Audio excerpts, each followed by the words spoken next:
किथे मुल्क मदनी जो किथे ला मकान वा उते जल्द पहुचण मुझे मोहम्मद जो शान वा उते जल्द पहुचण मुझे मोहम्मद जो शान वा किथे मुल्क मदनी जो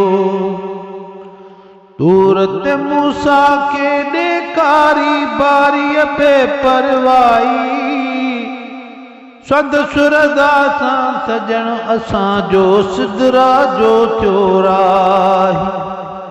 सद सुरदा सां सजण असां जो सिदरा जो चोराही जगे नूर हूंदा तन जो निरालो जानवा उते जल्द पहुचण मुझे मोहम्मद जो शान वा किथे मुल्क मदनी जो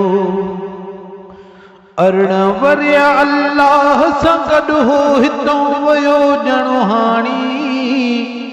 घर मोहब्बत नर कड़ोल ॾियो थे वयो वुज़ूअ जो बि पाणी घर मोहब्बत नर कड़ोल ॾियो थे वयो वुज़ूअ जो बि पाणी एॾो देर आया तकड़ा असांजो ईमान वा उते जल्द पहुचण मुझे मोहम्मद जो शान वा किथे मुल्क मदनी जो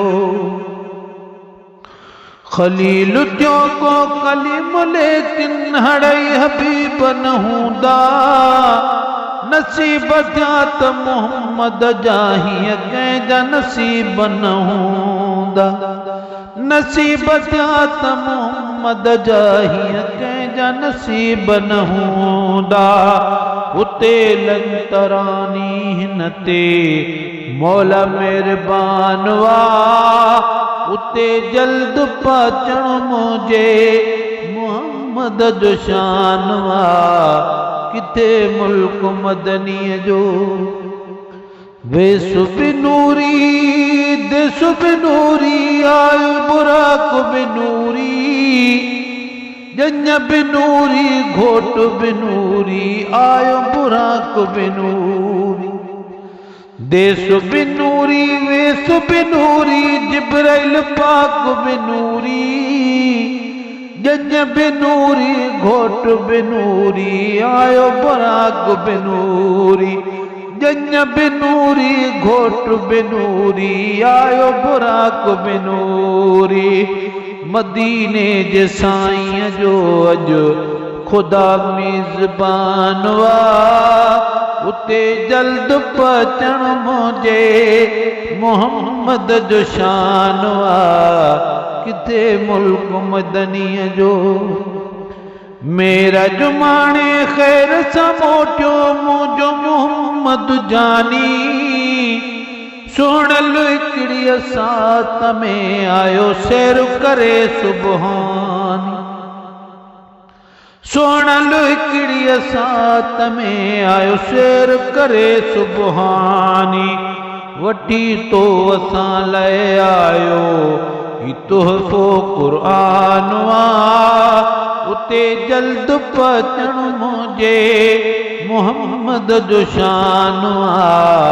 किथे मुल्क मदनी जो सुबुह जो अरबी असहाबन सां किसो मेराज जो खोलियो सभिनी चयो मना सदकना हुजूर सच्चा बोलियो सभिनी चयो मना सदकना हुजूर सजता बोलियो अबू जेल खे कुख में लगो यार कानवा उते जल्द पहुचण मुझे मोहम्मद जो शान वा किथे मुल्क मदनी जो चिड़ी चयाई ख्वाब ॾिठो तई ख्वाब में थियो ईअं हूंदो रही मगे में घुमी उभन ते ईअं वरी कीअं हूंदो रही मके में घुमी उबन ते ईअं वरी कीअं हूंदो 500 साल पंधु रुॻी पहिरियों आसमान वा उते जल्द पहुचण मुंहिंजे मोहम्मद जो शान वा किथे मुल्क मदनीअ जो हशर जे ॾींहुं हर कंहिंखे मिलंदो हबीब पंहिंजो पंहिंजो पसंदि बि पंहिंजी पंहिंजी यारो नसीब पंहिंजो पंहिंजो पसंदि बि पंहिंजी पंहिंजी यारो नसीब पंहिंजो पंहिंजो